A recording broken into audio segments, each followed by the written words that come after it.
وعليكم السلام ورحمة الله. يا هلا. أنا يا شيخ، عندي تعب من زمان وأحلام مزعجة مرة. والحين الحمد لله يعني تحسنت شوية بس مع العلاج النفسي. لي 24 سنة نستخدم علاج النفسي. إيه. أي والله. وإذا تركته أتعب وأحلام مزعجة. ومن أول ما دخلت معك يعني سمعت الرقية حقك الحمد لله. دخلت عليها والدعاء دعاء فك الرهان هذا استخدمته. بعدين شفت أحلام مزعجة مرة.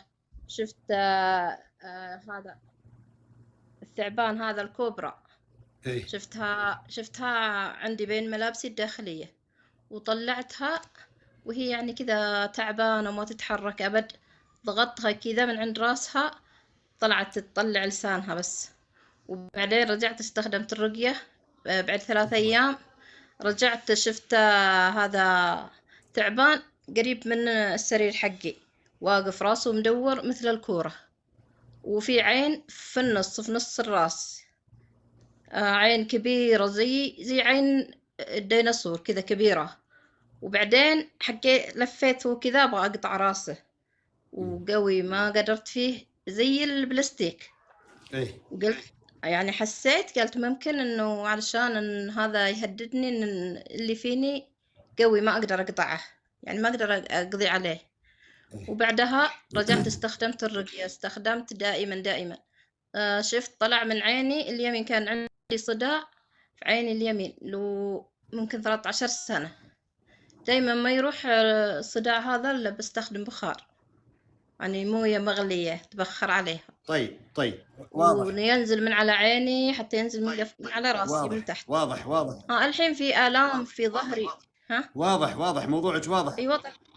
لازم ترقين. واضح ايوه انه انت طيب. تحتاجين رقية شرعية. لازم ترقين وتحاولين بجهد المستطاع انه تربطين بين الامرين، ما بين الطب النفسي وما بين الرقية الشرعية. وركزي على الرقية الشرعية، وركزي لي الله يرضى عليك. اذا كان تسجلي شاشة وعندك احد لحظة بالله. فيصل هلا. ايوه فيصل. لا جاهز هنا قاعد يصلحون. اي والله بكره خله. ايوه كنسل بكره. هلا وصل عبد الله ترى. ايش كنت اقول لك انا؟ اي اسمعي، تسجلين الشاشه ولا لا؟ ايوه تسجلين؟ ايوه. اذا كنت تسجلين الشاشه اكتبي عندك الان.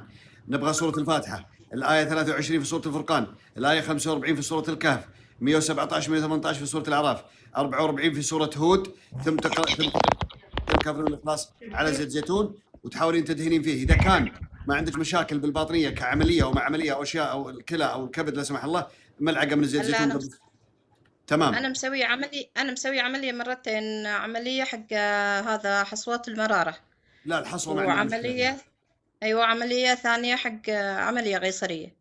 طيب لا ما يخالف. اذا تاخذين ملعقه من زيت زيتون هذا بعد ما تقرأين على اللي ذكرت قبل وجبه السحور ليليا لمده 5 ايام الى 7 ايام، مع دهان الراس الناصيه تماما، مع منطقه البطن ومنطقه السره تحديدا والقدمين. بطن القدم تمسحين بطن القدم من تحت، حياك الله عبد الرحمن، ليليا حتى يزول الاذى، لانه واضح من الرؤى واللي قاعد يصير معك اذا تركت الحبوب او اثناء حتى الدواء فيه مشاكل وفيه منامات مزعجه جدا. هذا دليل على وجود اذى من الشيطان. لازم ترقين يا ام عبد الله. طيب شفت عشان اني انا من اول ما تزوجت يعني كان صار معي تعب، ورحت عند واحد يعالج، بس هذا مو شيخ يعني. اي. هو اخذ اعطاني كوب، حط فيه مويه وحط فيها اعشاب وشربت.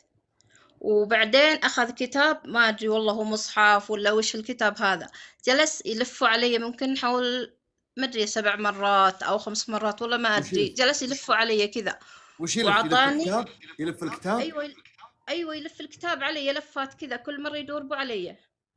وبعدين اعطاني هذا زي اللي يحطونه يقولوا حرز. اي اعطاني مصحف صغير. خلصي. بس اسمعي يا ام عبد الله، ها اسمعي يا ام عبد الله، الله ها يرضى عليك. تخلصي من كل ها الكتب اذا كانت باقي موجوده، او اي خزعبلات او اي اوراق اخذتيها من احد، لا تخلصي منها تماما. كلها كلها حرقتها الحمد لله كلها. احسنتي. بس انا ارجعي رجعت للرقيه، ها. ارجعي للرقيه وطبقي اللي قلت عليه ليليا زي ما قلت لك بالضبط. ارجعي للتسجيل وطبقيه تماما زي ما قلت. خلاص بس بالله يا شيخ لو سمحت، عشان عندي ولد تعبان مرة، يعني عنده حياته مشاكل وتعطيل وبشكل مو طبيعي. حتى أنا دخلت معك علشانه مو علشاني. أنا عادي متعودة على الحالات هذه لا وخلاص تتعودين، تعايشت معه. لا تتعودين، لا تتعودين ولا تتعايشين. ربما الولد مرتبط فيك انت، تعالجي وعالجي الولد بنفس الطريقه اللي قلت عليها. والله إني رحت عند أنا وياه عند شيخ وعطانا موية، عطانا 7 دبات موية، هذه الكبيرة اللي فيها من مدري هو اللي 10 اعطاك؟ لتر أو كم. من هو اللي اعطاك؟ عطانا شيخ، عطانا حط فيها هذا حلتيت ومويه مدري وشو، وهذا حق الدم الغزالة ومدري وشو. عطانا 7 دبات. أنا عندي 7 والولد عنده 7. شربنا تروشنا ما في فايدة. ام عبد الله انت وعطانا. سمعتيني ايش قلت؟ سمعتيني ايش أيوة قلت؟ أيوة طبقي اللي سمعت. قلت عليه، طبقي اللي قلت عليه. لا تقعدين تشربين حلتيت، تشربين اشياء ما تدرين وش هي. احد يشرب دم الغزال، ما ادري مسك الغزال، احد والله يشربه؟ إني شربت، والله شربت. لا يا بنت الحلال، والله العظيم انه يبغى لكم كلكم، يبغى لكم من يتفاهم معكم. احنا نقول لكم لا تقعدون تشربون اشياء، لا تقعدون ام عبد الله طبقي اللي قلت عليه، وكل اللي عندك هذه وقفيها، استودعت الله. بارك الله فيك ابو مهند. ما يا متى دوري كل يوم تقعد تحصنيني، والله تقعد والله لا تحصنيني بالقران كله ما تطلعين. الله العظيم. اهلا يا محمد الغماري. السلام عليكم. عليكم السلام ورحمه الله. كيف حالك يا شيخ؟ الله يطول بعمرك ويحفظك بإذن الله. وانت كذلك يا رب. يا شيخ أنا حلمت قبل 1 و6 شهور بثعبان عضني بيدي اليمنى، وشفت العظم حق يدي، يعني عضني لما مات الثعبان. اهلا يا موكا. عيدي علي يا اختي. حلمت إنه ثعبان أسود عضني بيدي اليمنى، ايه وشفت العظم حق يدي من العضة، وبعد العضة مات الثعبان. تمام، مات الثعبان بعد العضة. أيوة بس يا شيخ أنا كنت باليمن، وبعدها بشهر دخلت عند زوجي هنا بالرياض. إيه. فجأة يعني كنت 3 أيام جلست هنا، كان ما في بش حاجة، وكنت نايمة وحسيت بشيء كذا زي البرق بصدري، وكنت يعني كنت بموت من ساعتها. وبدأ القلق، خوف، كنت أخاف من الجوال، أخاف من الأكل، أكره عيالي، أكره زوجي. قلت لزوجي خلاص ما بقدر أجلس هنا بالرياض، على طول سترني. جلست شهر هنا كله بكا وخوف. الحين انت وين؟ أنا الآن بالرياض، طلعت كذا غصب. وزوجك وينه؟ هنا بالرياض. انت معه بنفس البيت؟ أيوة. انت تعرضتي لمضايقة او سوء من شخص، من رجل؟ لا. سؤالي واضح. في احد اذاك او تأذيتي من رجل سواء كان قريب او غريب؟ أيوة مشاكل، كان أهله يعني مشاكل مع أهله. شخص رجل خاصة؟ أيوة. تأذيتي منه وبعدين صرف الله اذاه ولا لا زال مؤذي؟ لا الحمد لله، الآن لما دخلت هنا الرياض الحمد لله ما في صرف شيء. الله اذاه، لانه هذا الثعبان اللي لدغ وبعدين مات، هذا شخص مؤذي ثم صرفه الله سبحانه وتعالى باي حال من الاحوال. استعيني بالله سبحانه وتعالى، اكثري من الاستغفار، اكثري من التضلع بالماء، اكثري من الحوقله وكلمه التوحيد مع رقيه نفسك، وخاصه بآية الكرسي يوميا أقل شيء تقرأينها 7 مرات يوميا. تقرأين آية الكرسي مكرر. اقرأي وانفثي على الجسد، انفثي بين الأيادي وامسحي الوجه والصدر. لربما وقعتي بهم أو حزن وضائقة من الشياطين فقط، وستزول بعد هذه الرؤيا إن شاء الله. بس يا شيخ لو سمحت، الآن يعني أحس الأذى كله براسي، التعب براسي ولا كأنني موجود، على طول تعبان كذا. حتى لما أدخل المطبخ أمسك نفسي على طول، يعني أحس بفقد الوعي، قلق وعصبية. طيب عصبية جيبي زيت زيتون. أيوة تمام، ركزي معي. أنت معنا من زمان ولا أول مرة تدخلين؟ لأنه الكلام هذا قلته 60,000 مرة. لا أول مرة يا شيخ أدخل والله. طيب سجلي الشاشة، تعرفين تسجلي ولا ما تعرفين؟ لا ما أعرف. اسحب الشاشة من فوق لين تحت، بعدين يطلع لك دايرتين في بعضهم، واحدة صغيرة واحدة كبيرة بيضة كذا. ما عرفت. اسحبي الشاشة من فوق كأنه تغطين الشاشة تغطية، بعدين اضغطي على الدايرتين هذه اللي في بعضهم. تسجيل.